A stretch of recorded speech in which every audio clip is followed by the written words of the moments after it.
And three, two, one.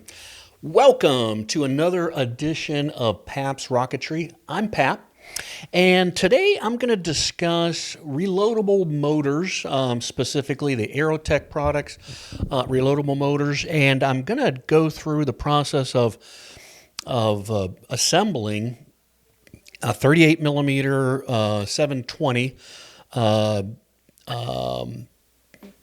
motor into this casing. It is a 38 millimeter 720 casing, and I'm going to put a J420R, and I'm going to use that for my level 2 certification. Okay, so to the 38 720. Okay, so I've already pre-assembled the upper part of the casing. Specifically, this is where the delay grain goes, and then this is where the ejection charge is going to go. Now, I fly dual deployment rockets. If you're not familiar with that, it's a lot of fun. So I usually use the Aerotech grain as a backup motor, initiated ejection charge. My rockets have altimeters on board, and so that's how I make sure that the parachute does deploy.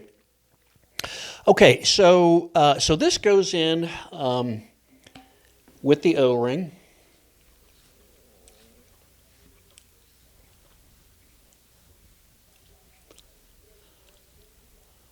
All right, nice and snug. Okay, the liner for the casing goes in. So this is a 6-grain propellant, as you can see. So I'm just going to start putting these in one by one.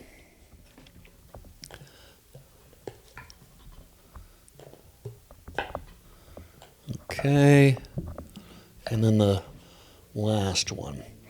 The spacer goes in next. And by the way, Aerotech motors are very well documented in the assembly.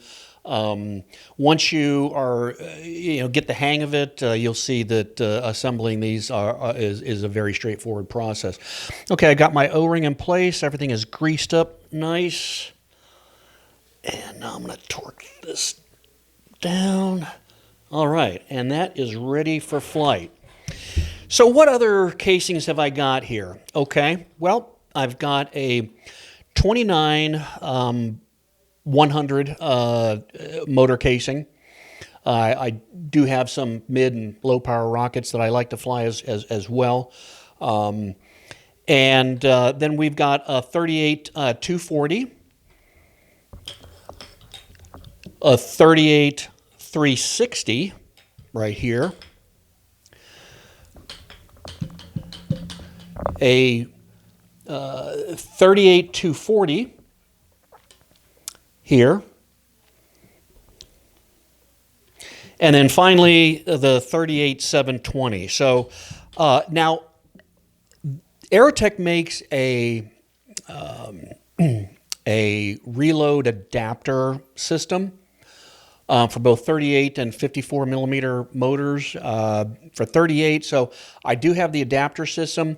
Now, I purchased these casings before I bought the longer one, but had I thought ahead and just bought the 720, I could have bought or purchased grains for the 240 and the the 360 and the 480, and would just be using the 720 casing. So that is the really cool thing about that. This is a 54 852 motor. I've not flown this yet, but I'm working on a Lock Precision 5.5 inch Phoenix, and I plan on using that for that rocket. I've also got an additional casing. It's a 54 1280 casing. And then this big guy over here is a 75 millimeter 1280. These engines, as you get bigger and bigger and they get heavier, obviously they get more and more expensive as well. Okay, I also would recommend that you purchase this lithium grease. Aerotech does supply grease with the reload kits, so you will have grease that's important for the threads and the O-rings, etc.